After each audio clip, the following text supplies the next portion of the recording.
इतना क्या मोह पुराने धनुष से? बालपन में तो न जाने ऐसे खेल खेल में कितने धनुष तोड़ दिए हमने। तब तो ना किसी ने धनुषों से ऐसा मोह किया और न ही ऐसा क्रोध। हे महाप्रभु रुकिए।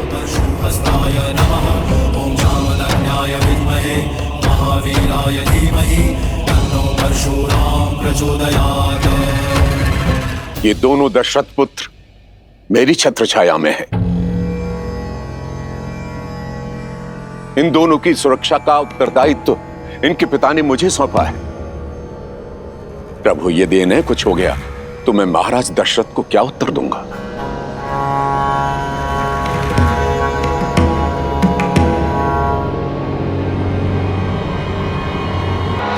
देख रहे हैं इस अभिमानी, इस उदंडी को विश्वामित्र कैसे मंद मंद मुस्कुरा रहा है, कैसे मेरा उपहास कर रहा है।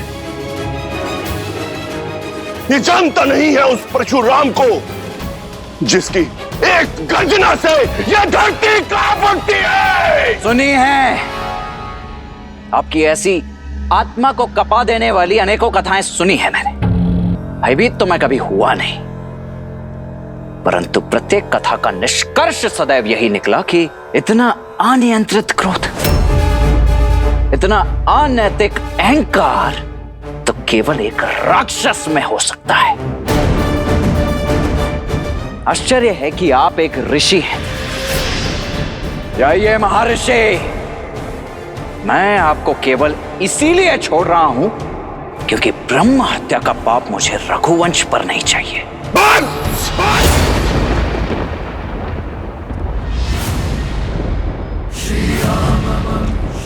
विश्वामित्र, इसने मेरा अनादर करने का साहस कैसे किया? सम्मान परिस्थिति और स्थान देखकर किया जाता है महोदय, और आप मेरे ज्येष्ठ भ्राता के शुभ विवाह के अवसर पर अशुभ समाचार बनकर आए हैं। फिर आप चाहे आप ब्रह्मा हो, महादेव हो या स्वयं विष्णु के अवतार ही क्यों ना हो,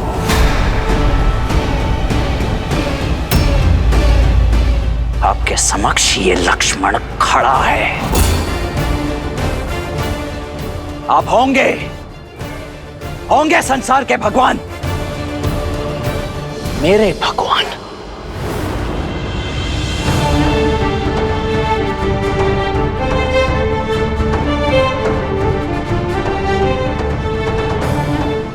मेरे भैया प्रभु श्री राम ही हैं। और यदि मेरे भगवान के ऊपर किसी ने शास्त्र उठाया, कवच ये लक्ष्मण होगा है। यदि किसी ने भी श्री राम की ओर एक भी अशुभ पग बढ़ाया तो या तो उसके पग मेरे बाण रोकेंगे या मैं स्वयं उसके बाणों की आहुति चढ़ जाऊंगा।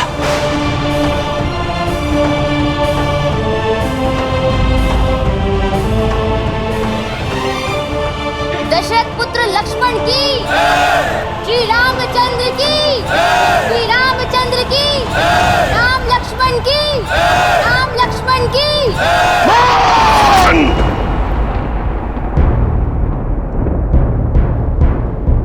इसके पिता से मेरी ओर से क्षमा मांगना ब्रह्म ऋषि, क्योंकि मैं उन्हें संसार का सबसे बड़ा दुख पुत्र शोक देने जा रहा हूं।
मैं धनुष भंग होने का कारण आदर सहित स्पष्ट कर चुका हूं प्रभु, और विनय पूर्वक अपनी भाई की अज्ञानता के लिए क्षमा चाहता हूं। दया कीजिए प्रभु। जब मृत्यु सामने आई तो क्षमा याचना करने लगे। कदाचित तुम्हें स्मरण नहीं है राम कि परशुराम की झोली में क्षमा नहीं है।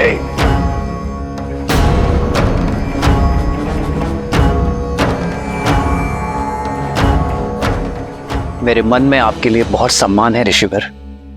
मैं आपके पग की धूल भी नहीं हूं। किंतु यदि प्रश्न मेरे भाई की सुरक्षा पर उठा तो विश्वामित्र और वशिष्ठ का ये शिष्य रघुवंशी राम आपको उत्तर देने में विवश होगा। मैं वही करूंगा जो उचित है प्रभु। अंतिम श्वास तक आपसे युद्ध। युद्ध? वो भी मुझसे, परशुराम से।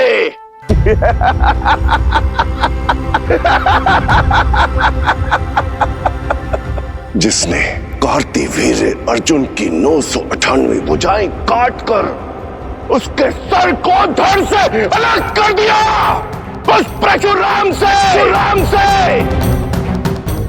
जिसे बिना तोड़े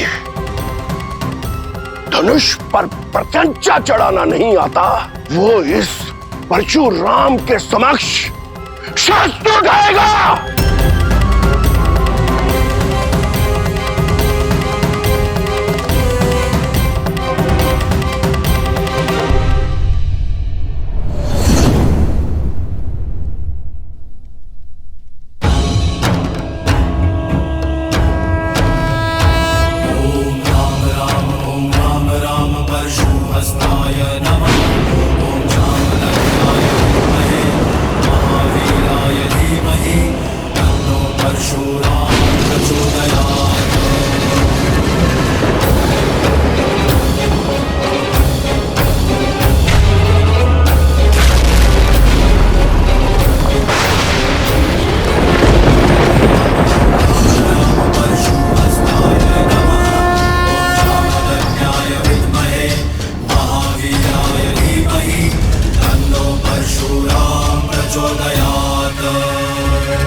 पिनाक को तोड़ने का मद रखने वाले बालक, ये श्री हरि नारायण का धनुष सारंग है। महादेव के धनुष को तो तुमने भूल से तोड़ दिया। अब इसे उठाओ और चढ़ाओ इस पर प्रत्यंचा।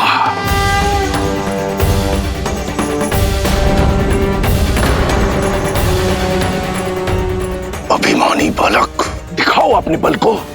कितना बल है तुम में। अरे प्रत्यंचा चढ़ाना तो दूर, तुम इसके भार को सह भी नहीं पाओगे।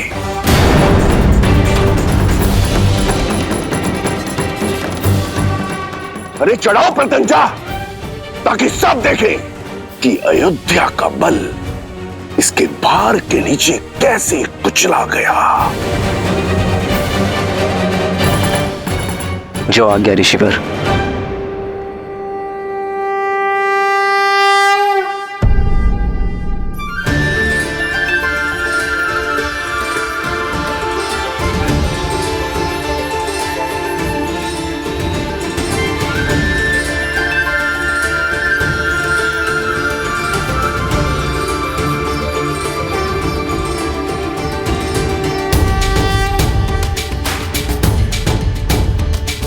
श्री राम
भाइयों को 21 बार इस धरा से मिटाने के बाद भी मैं अपने अंदर के अहंकार को नहीं मिटा पाया।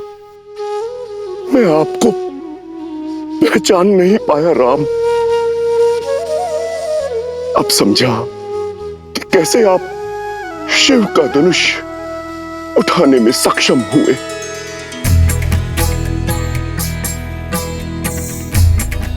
श्री रामचंद्र की जय।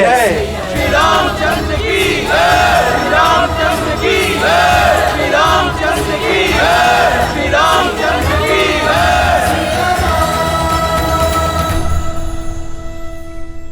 ये जय जयकार नए युग का शंखनाद है। त्रेता युग में उगे नए सूर्य का। अनजाने में ही सही, परंतु सत्य कहा मैंने कि अब इस भूलोक में दो राम नहीं रह सकते। अब उस राम की आवश्यकता है जो हर रूप में संपूर्ण है। उस परशुराम की नहीं जो आवेश और क्रोध के कारण अपूर्ण है। भगवान परशुराम, वसंत के आने से ग्रीष्म का महत्व तो कम नहीं हो जाता, वैसे ही राम के आने से परशुराम का महत्व तो घट नहीं जाता।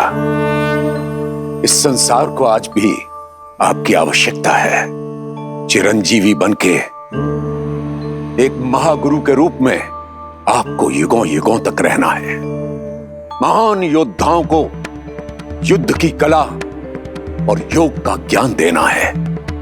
जो कुछ आपने महादेव से ग्रहण किया है उसे जनमानस को देना है, मानवता को देना है।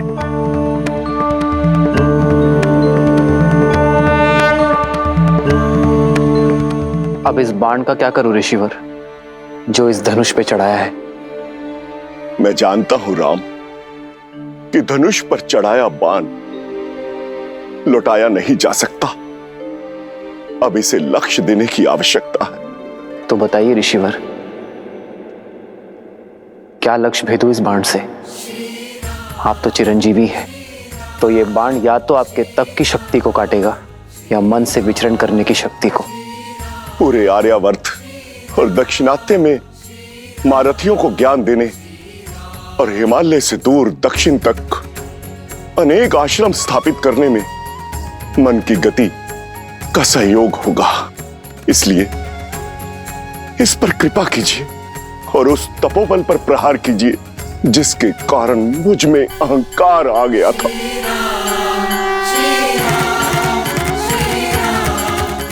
राम, इस बाण को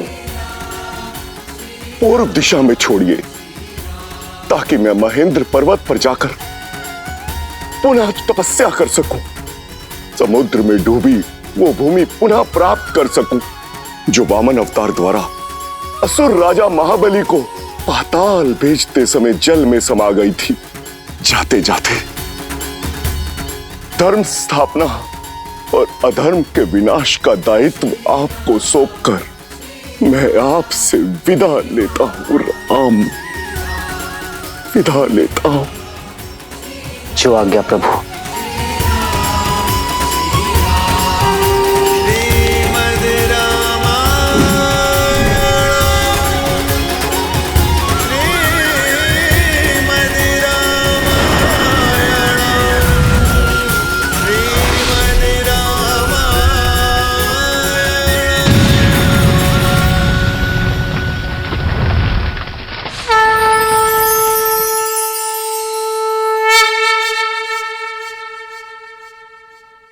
मिथिलेश जनक, महादेव का धनुष भी साध लिया गया और भगवान परशुराम का आशीष भी मिल गया।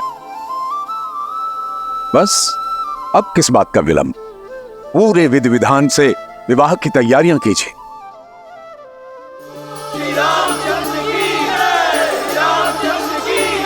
जनकपुत्री सीता की, जनकपुत्री सीता की, जनकपुत्री सीता की।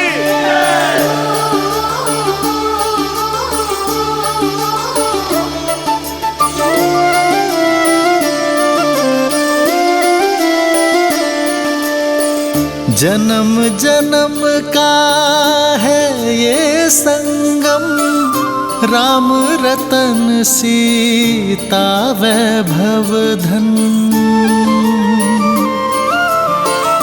एक है पौरुष एक समर्पण, एक है रूप तो दूजा दर्पण। राम है लोचन सीता दृष्टि, राम है बादल सीता वृष्टि।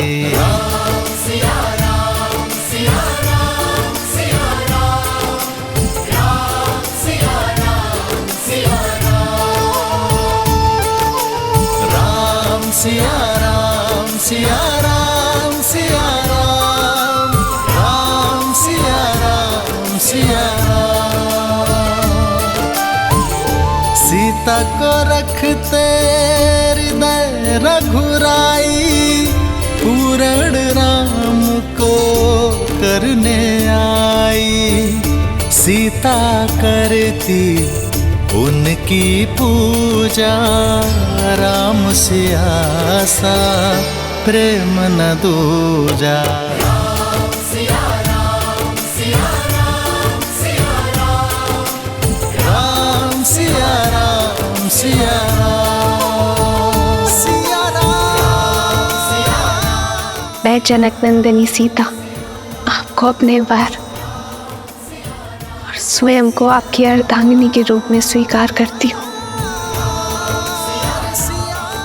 मैं जीवन के हर लाभ हानि, सुख दुख और धूप छांव में आपकी संगिनी बनकर रहूंगी। अब केवल मृत्यु ही मुझे आपसे अलग कर सकती है। जनक पुत्री सीता की, जनक पुत्री सीता की, जनक पुत्री सीता की, जनक पुत्री सीता की।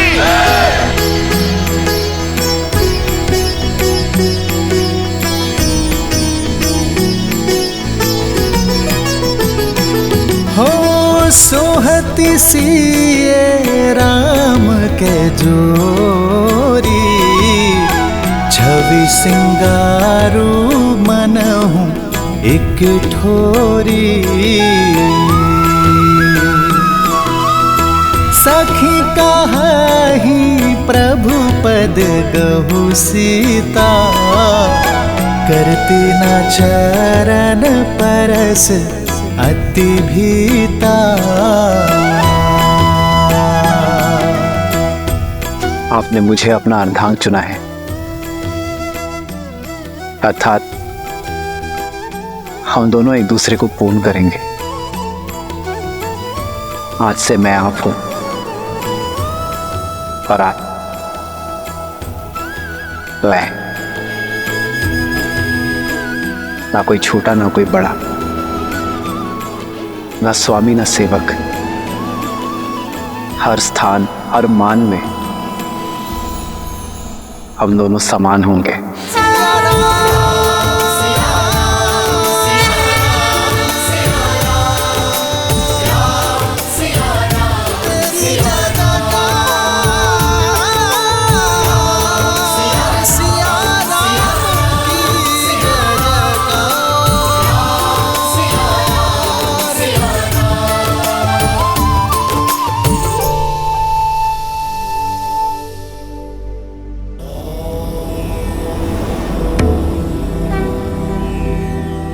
देवी के मुख को देखकर प्रतीत होता है कि मन में कोई शंका है। शंका नहीं, उत्सुकता है महादेव। परशुराम तो स्वयं नारायण के अवतार थे, तो फिर वो श्री राम को पहचान कैसे नहीं पाए और उन्होंने क्रोध क्यों किया? और एक ही समय में विष्णु के 2 अवतार संभव हैं? देवी ये तो उचित नहीं है। मुझ भोले से एक साथ इतने सारे प्रश्नों का उत्तर चाहती हैं आप। मैं एक एक करके उत्तर देता हूं। सत्य तो यह है कि भगवान परशुराम ने श्री राम को देखते ही पहचान लिया कि वो नारायण का पूर्ण अवतार है, परंतु आवश्यक यह था कि ये संसार भी जान ले कि वो कोई साधारण राजकुमार नहीं, अपितु स्वयं नारायण है। यही कारण है कि भगवान परशुराम ने श्री राम के समक्ष विष्णु के धनुष सारंग पर प्रत्यंचा चढ़ाने की चुनौती रखी। ऐसा उन्होंने इसलिए किया ताकि ये संसार श्री राम के बल और उनकी श्रेष्ठता को स्वीकार कर सके। रही बात दो भिन्न अवतारों की, तो यदि लक्ष्य भिन्न हो तो नारायण अवश्य ही दो अवतार भी ले सकते हैं। जहां एक और भगवान परशुराम ने सतयुग में धर्म और न्याय की स्थापना हेतु अवतार लिया, वहीं त्रेता युग में प्रभु श्री राम ने मर्यादा की स्थापना हेतु अवतार लिया। जय श्री राम। जय श्री राम। अब कथा में आगे बढ़िए ना महादेव, मुझे श्री राम और सीता का विवाह देखना है। देवी, इतनी आतुरता अच्छी नहीं। आप अपनी अधीरता के रथ को तनिक थामिए। हम सीता और राम के विवाह की बात कर रहे हैं। कितने प्रबंध करने होते हैं, कितने काम होते हैं, उसमें अभी समय लगेगा। परंतु तब तक मैं अपनी प्रिय का मन बहलाने के लिए आपको इसी कथा के एक अन्य पात्र की कथा सुनाता हूं। कौन है वो? मेरा परम भक्त लंकापति रावण, जो अब तक ना तो सीता स्वयंवर में हुए अपने अपमान को भूला था,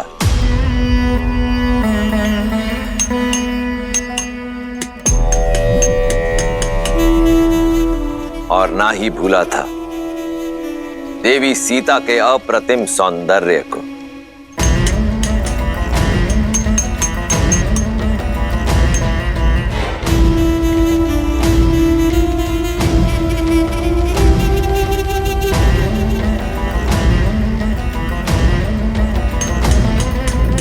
भैया,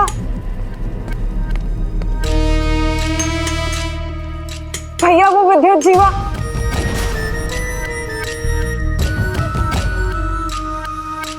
तब क्या किया तुम्हारे उद्दंडपति ने? भैया वो कल रात लौट आया।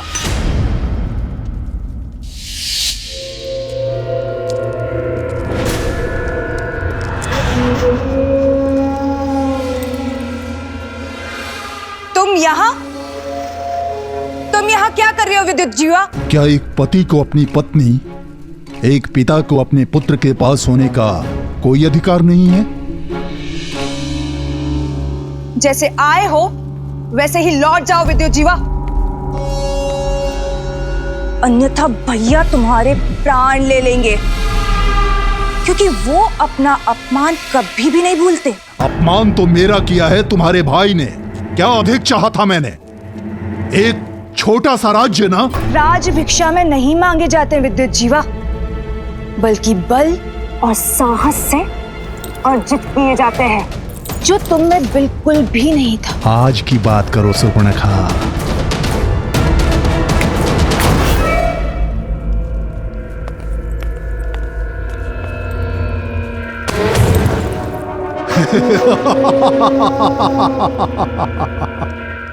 अब मैं वो दुर्बल विद्युत जीवा नहीं रहा। अब मेरे पास माया युद्ध का छल भी है और दैत्य काल के का बल भी।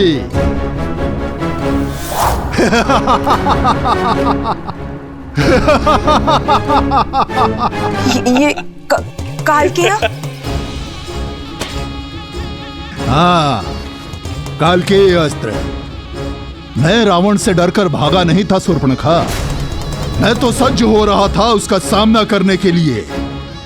धरा से नीचे गहराई में पाताल और रसातल के मध्य एक नगर है, आसमानगढ़। मायावी नगर है वो, जो रक्षित है नीवट कवच दानवों द्वारा, जो माया युद्ध में प्रबल हैं। और अकेला नहीं हूं मैं। रावण के भय से छुपे आसमानगढ़ में मेरे संबंधी दैत्य काल के भी मेरे साथ हैं। कुछ नहीं कर पाएंगे तुम्हारे ये काल के, क्योंकि स्वयं काल मेरे महाशक्तिशाली भाई का दास है। महाशक्तिशाली? अरे तो कहां है सीता? कहां है शिव धनुष? हाँ, उसकी शक्ति का प्रदर्शन पूरे संसार ने मिथिला में देखा था। अब समय मेरा है, लंका अब मेरी होगी, रावण का अंत होगा।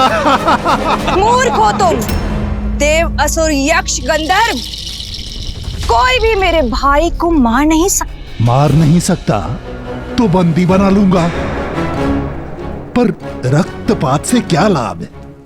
अरे जाओ जाओ, जाकर समझाओ अपने भाई को, सिंहासन त्याग कर मुझे सौंप दे, अन्यथा मेरे पास दूसरे मार्ग भी हैं। भैया, मैं आपका अहित होते हुए नहीं देख सकती, मैं आपका घात होते हुए नहीं देख सकती, इसलिए आपको सावधान करने चली आई। क्षमा कर दीजिए विद्युत जीवा को, मूर्ख है वो, पर मेरा पति है। भैया, आपका ये मौन मुझे भयभीत कर रहा है भैया। अरे बड़बोला है वो। बड़बोला?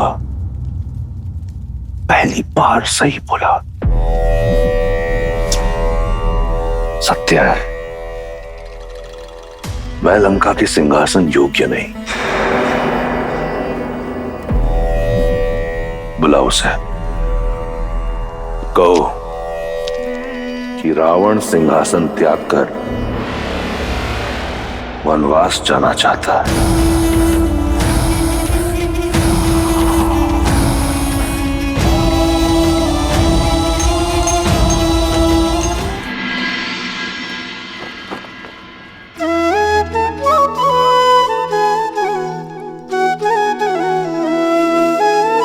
सुनो महिपति मुकुट मणि, तुम सम धन्य न को, राम लखनु जिन्हके तनय, विश्व विभूषण दो।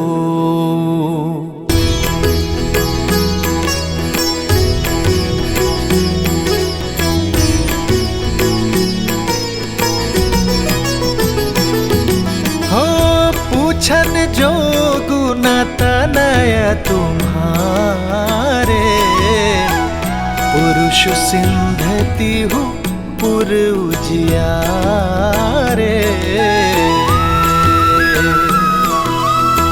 जिन्हा के जस प्रताप के आगे, ससिमल नर भी शीतल लागे।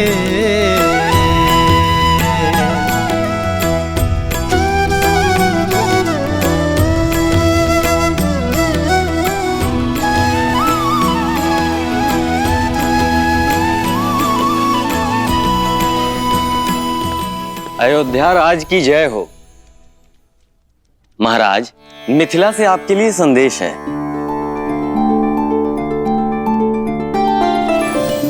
अयोध्यापति दशरथ को मिथिला नरेश जनक का प्रणाम। आपको पूर्व में मेरी पुत्री के स्वयंवर के विषय में सूचित किया गया था, पर आपने आने में असमर्थता दिखाई, क्योंकि आपके पुत्र ब्रह्म ऋषि विश्वामित्र के साथ थे।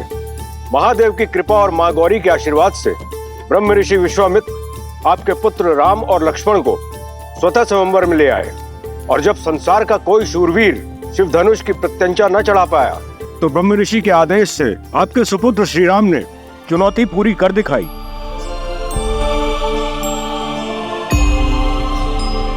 और कुमारी सीता को अयोध्या की वधू बनने का सौभाग्य दिया। ये पत्र मैं अयोध्या के राजा को नहीं, अपने संबंधी को लिख रहा हूं। अपने ज्येष्ठ पुत्र के विवाह को अपना शुभ आशीष और अनुमति दे। ब्रह्म ऋषि विश्वामित्र का अनुरोध और हम सबकी मनुहार है कि आप अयोध्या के सभी राजकुमारों सहित इस विवाह में सम्मिलित हों। राजर्षि परिवार, जनक, मिथिला, निवेदक, आर्यावर्त। दशरथ नंदन की, दशरथ नंदन की, दशरथ नंदन की। मेरे राम ने गर्व से मुझे शिखर पर बिठा दिया है। क्या कही सुमित्रा, कौशल्या, सुना तुमने? महादेव के धनुष पर प्रत्यंचा चढ़ाई है मेरे राम ने।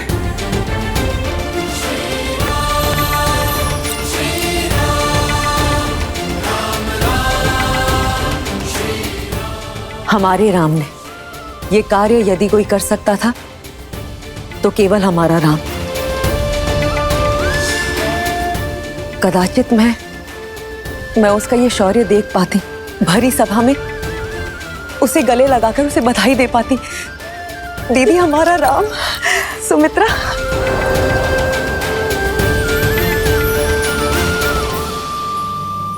तो ऋषि जवाली क्या कहती है अयोध्या की नीति? क्या एक पुत्र के विवाह के लिए राजा अपने राज्य को छोड़कर जा सकता है या नहीं? अति शीघ्र महाराज, परंतु उससे पहले एक शिष्टमंडल नव संबंधियों के साथ उपहार समेत भेज देना चाहिए। तो उस शिष्टमंडल को तुरंत प्रस्थान करना चाहिए। जी। ब्राह्मणों और पुरोहितों के दल को मिथिला की ओर प्रस्थान करने के लिए कहें। राजा जनक को सूचित किया जाए कि समस्त अयोध्या अपने राम के विवाह की साक्षी बनने के लिए मिथिला आ रही है। समय व्यर्थ ना करें ऋषि जवाली, मेरे राम का विवाह है, विलंब ना हो। जैसी आपकी आज्ञा। महामंत्री सुमंत्र, अयोध्या के सभी रथों को सज्ज कीजिए और उन्हें उपहारों से लाद दीजिए। जो आज्ञा महाराज। देवी कौशल्या, नव विवाहितों के स्वागत के लिए अयोध्या को एक नव वधू की तरह सज्जित कर दीजिए। देवी सुमित्रा, भरत और शत्रुघ्न को संदेश भेजा जाए कि वो शीघ्र अतिशीघ्र मिथिला पहुंचे। कैकेयी, उत्सव की घड़ी आ गई है, सभी प्रबंधों को देखो, कोई कमी नहीं रहनी चाहिए। मैं गुरुदेव वशिष्ठ से मिलकर आता हूं। ये विवाह उन्हीं के आशीर्वाद से होगा। जी महाराज, मेरे राम का विवाह है, मेरे राम का।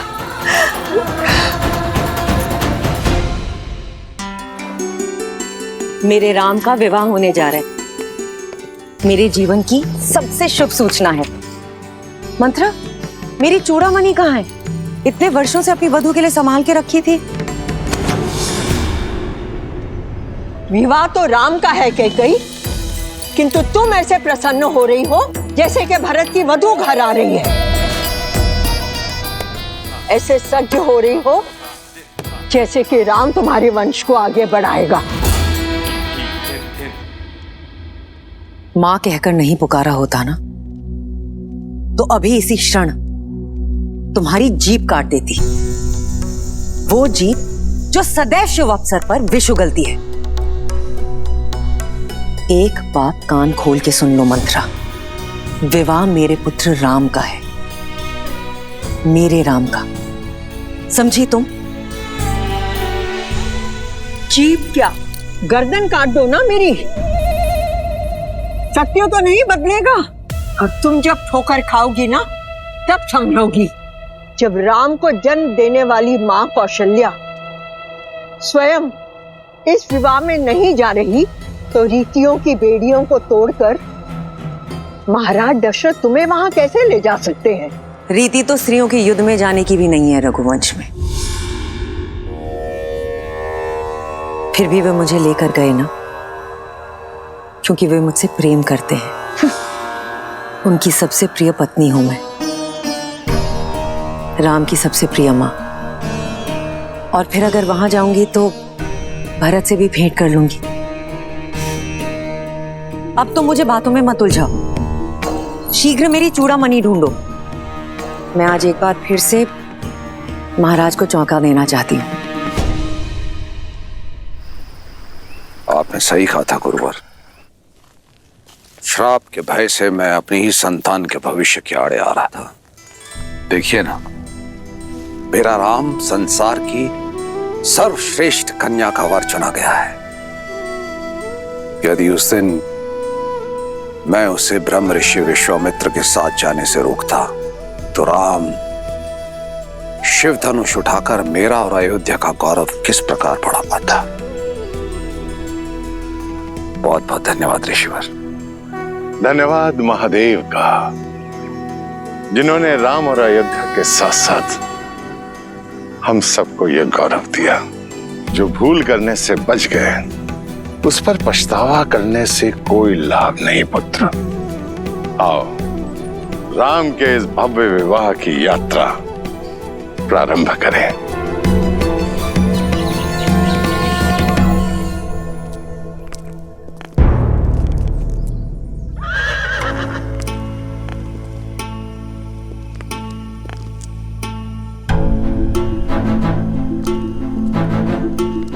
महाराज, इतना विलंब क्यों कर रहे हैं? शीघ्र चलिए, जनक वहां हमारी प्रतीक्षा में है।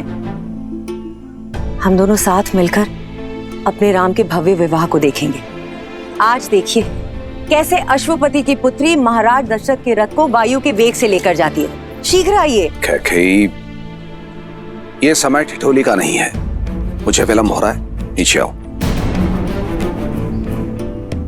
अच्छा, तो अब महाराज रीति नीति की दुहाई देकर मुझे रोकने का प्रयास करेंगे। कोई भी रीति या नीति मुझे अपने राम के विवाह में जाने से नहीं रोक सकती महाराज। कौशल्या और सुमित्रा भी राम की मां है, किंतु वो भी तो नहीं जा रही। और फिर परिस्थितियां भी अनुकूल नहीं है। राम के द्वारा धनुष को भंग करने के कारण बहुत से राजाओं के स्वप्न भंग हुए हैं और ईर्ष्या में वो मिथिला और अयोध्या के शत्रु बन बैठे हैं। इसी कारणवश यदि मार्ग में कोई अनहोनी हो गई तो तब तो मेरा जाना और आवश्यक है महाराज, आपकी रक्षा करने के लिए। कैकेयी, मैं अपनी नहीं अयोध्या की बात कर रहा हूं। ना ही तो कोई मेरा पुत्र है और ना ही कोई मंत्री, हो तो केवल तुम। सुमित्रा और कौशल्या परिवार को संभाल सकती हैं, किंतु सुरक्षा की दृष्टि से सबसे श्रेष्ठ तो तुम ही हो गई। किंतु मेरे राम का विवाह है महाराज, ये अवसर मुझसे मत छीनिए। मैं अपने राम को फेरे लेते हुए देखना चाहती हूँ। कैकेयी, धर्म पत्नी हो, धर्म संकट में मत डालो।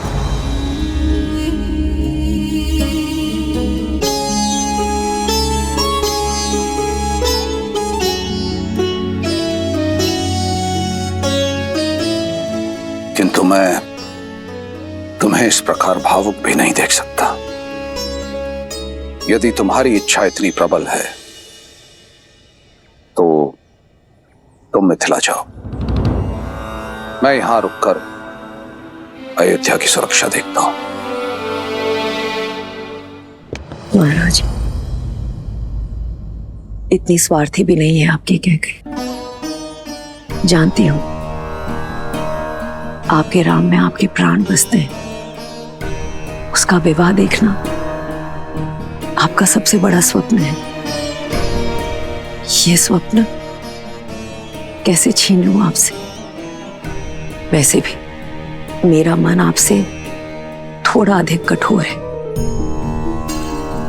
ये पीड़ा सह लेगा। आप जाएं महाराज, अपने पुत्र के विवाह का आनंद उठाएं। अयोध्या की रक्षा करने के लिए आपकी कैकेयी है।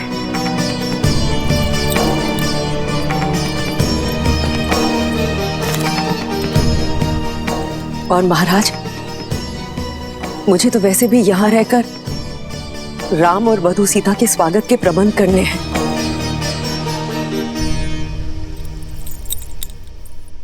ऐसे सजाऊंगी अयोध्या को कि इंद्रलोक की दमक और वैकुंठ की शोभा भी फीकी पड़ जाएगी। प्रिय कैकेयी, ये मेरा वचन है, अगली बार कोई बाधा नहीं होगी। हमारे पुत्र भरत के विवाह में उसकी माता अवश्य उपस्थित होगी और वो हर रीति में सम्मिलित होंगी। आप राम और सीता को मेरा प्रेम दीजिएगा। आप जाए महाराज, विदा।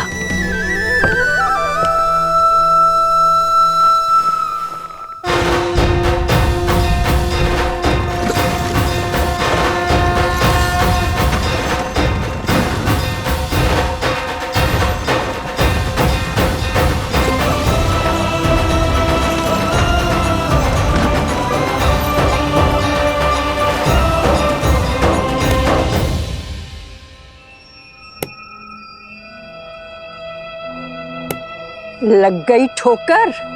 अब तो समझ लो, तुम ही हो जो राम नाम की रट लगाए फिरती हो। अपने पति के युद्ध में रथ में उंगली फंसाए फिरती हो, किंतु तुम ये नहीं जानती कैकई कि महाराज दशरथ के हृदय में केवल उनका ज्येष्ठ पुत्र ही बसता है, और वो है राम। उन्हें ना कैकई की चिंता है और ना भरत की। कैकई, मेरे शब्दों को गांठ बांध लो, वो समय दूर नहीं कैकई जब तुम्हें विश्वास हो जाएगा कि अयोध्या में तुम्हारे हित के बारे में केवल मैं सोचती हूं, ना राम और ना महाराज दशरथ।